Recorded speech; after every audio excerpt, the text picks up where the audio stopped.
don't just stand there. Bring me that equipment. But I did, Dr. Lee. Yeah? Look, some of us are trying to get work done here. There have been enough disruptions recently. Anybody coming through here would have to talk to Dr. Lee. Why don't you go bother her about it? He's from up north. He was bragging about how great it is up there. Yeah, great. They can't even keep tabs on their robots. She's certainly head and shoulders above most everyone else around here, though that's not saying much. The Weatherly Hotel is a good choice. It's on the upper deck. Bye. What do you want? Look, this is a restricted area. I'm tired of telling you people. It's you. My heavens, you look so much like him. You're James's son, aren't you? What are you doing here? You were too young to remember, and I suppose James never spoke of me. Typical. I am Dr. Madison Lee. I worked with your parents many years ago. Now I run the science lab here in Rivet City. It was all I had left. When your mother died, your father decided to leave with you. He abandoned our work. We had no choice but to do the same. You mean you haven't? I assumed he sent you here. For that matter, aren't you supposed to be in a vault? James said he left you there. Did you? I was under the impression that's exactly the opposite of what he wanted for you. Well, you won't find him here. He's come and gone already. Your father insisted that we return to work on Project Purity. I tried telling him too much time has passed. There's no way it would work. Predictably, he refused to listen to me. He says he can prove it will work and headed off to the old lab. I'm sorry, I don't know what else to tell you. It's in the old Jefferson Memorial Building, northwest of here. Please, don't go after him. It was foolish of him to even think about going there alone. I suppose so. I worked with them for several years until your mother died, and your father decided it was time to leave. What else do you want to know? Yes, your mother was... well, she was a good woman. A very dedicated scientist. Your father loved her very much. It was a shame that she died. She had been excited to meet you. Complications from childbirth. None of us were expecting it. We weren't as prepared as we could have been.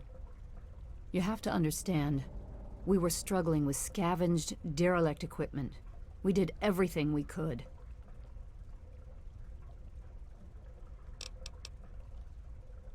Yes, well, I'm sorry it wasn't enough. James? He was very driven, determined to change the world. Well, we all were back then, I suppose.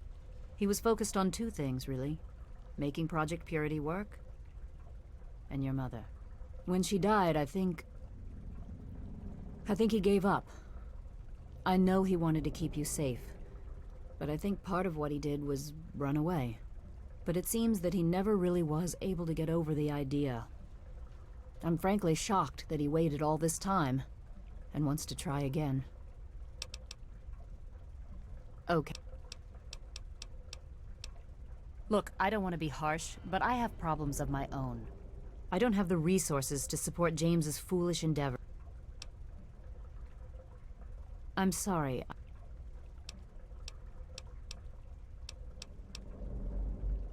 What? Well, I'm not sure what there is to tell. Your father and I, we worked together for a long time. I think we were really on to something. But then there were complications. The project was abandoned and your father disappeared. I returned here to Rivet City and established the lab you see before you now.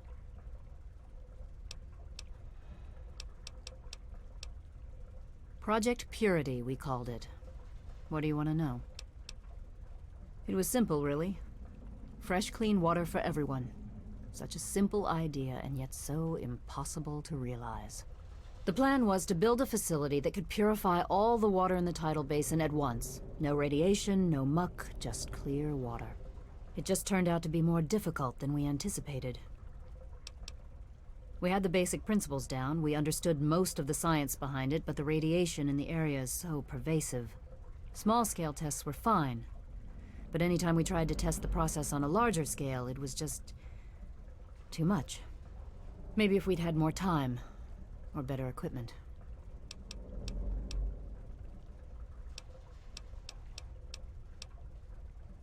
This is the Rivet City Science Lab. It's taken many long years to put together, but we've done well for ourselves. Our work on portable fusion power and hydroponics are coming along quite nicely, if not quite according to schedule. That man doesn't have you looking for his pet android, does he? I've already told him to lay off it. He's distracting my entire team. Rivet City is one of the few bastions of civilization left in the land. We're working to rebuild our society, to make the world livable again.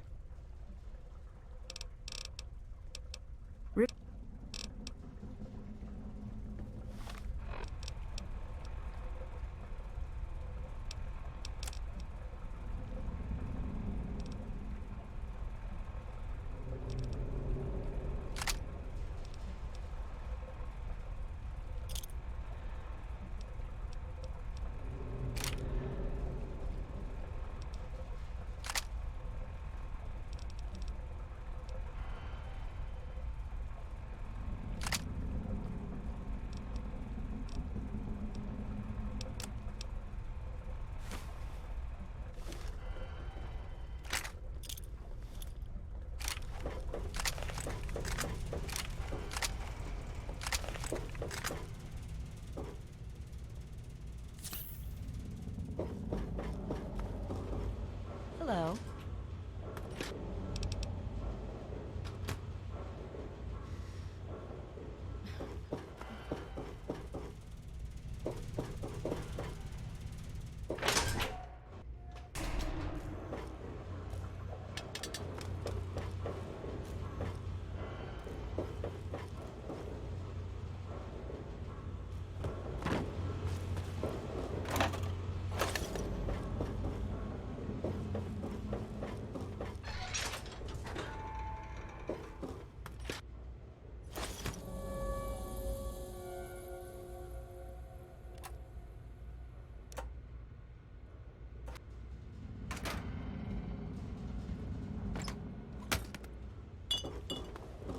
Hey, be more careful.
I'm looking for troublemakers. Have you seen any?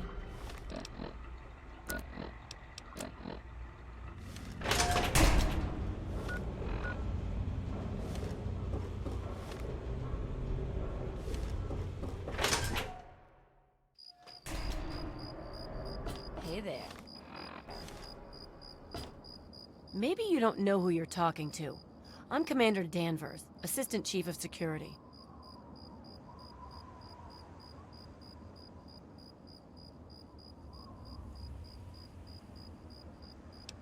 I'm his second in command. I run the night shift and he runs the day shift. Is this conversation going somewhere? Because I've got things to do. Chief Harkness meets with Dr. Lee and Bannon to discuss security matters. It's a waste of a good Monday morning if you ask me. They should just let Chief Harkness call the shots. Oh yeah, he's a mess.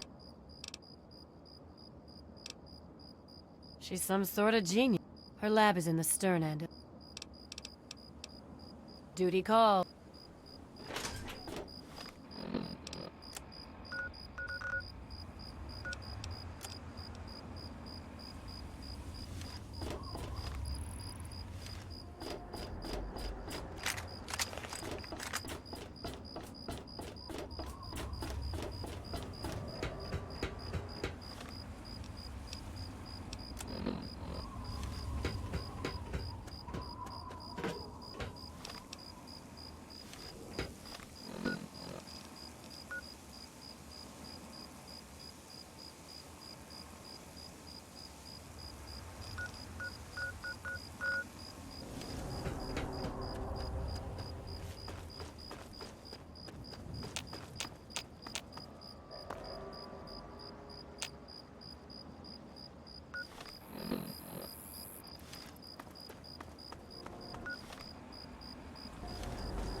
Ah, welcome, wearied traveler.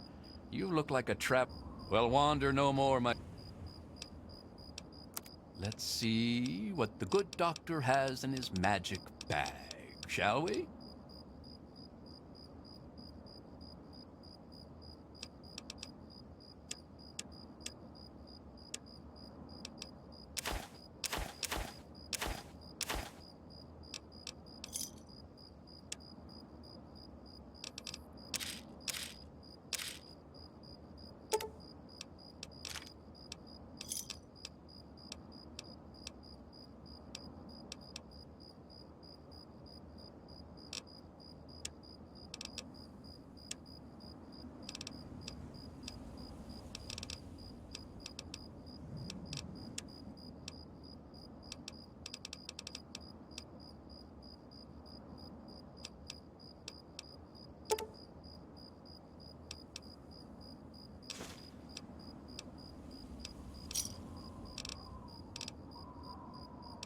Thanks. See? Yes?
I'm off to Vault 112 to search for anything of Braun's that might help me get this purifier up and running. All I know is that it's west of some place called Evergreen Mills, and it's well hidden in some sort of garage. But I'll find it. I have to. It's so close.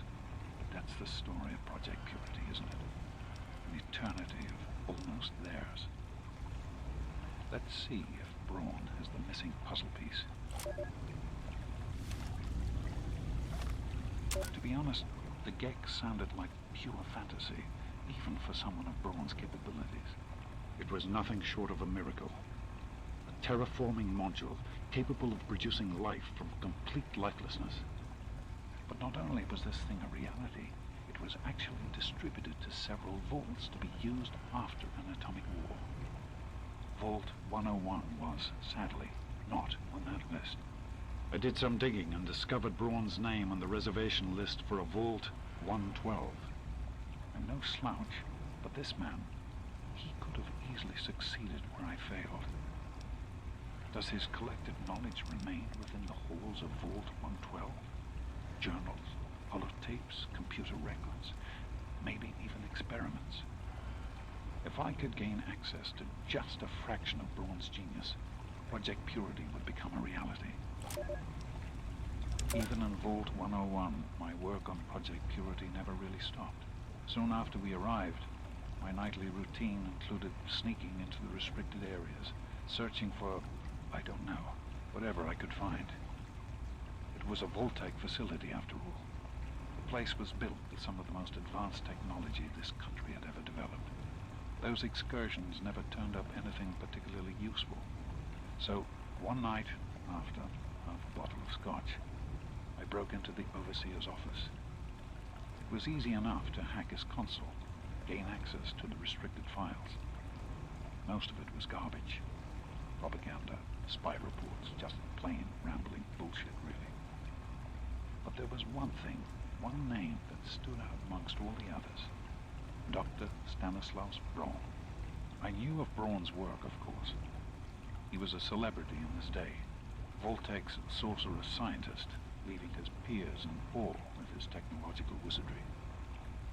But it was in Vault 101 that night in the overseer's office I first learned of Braun's involvement in Vault-Tec's Societal Preservation Program and his work on something called Gek, the Garden of Eden creation kit.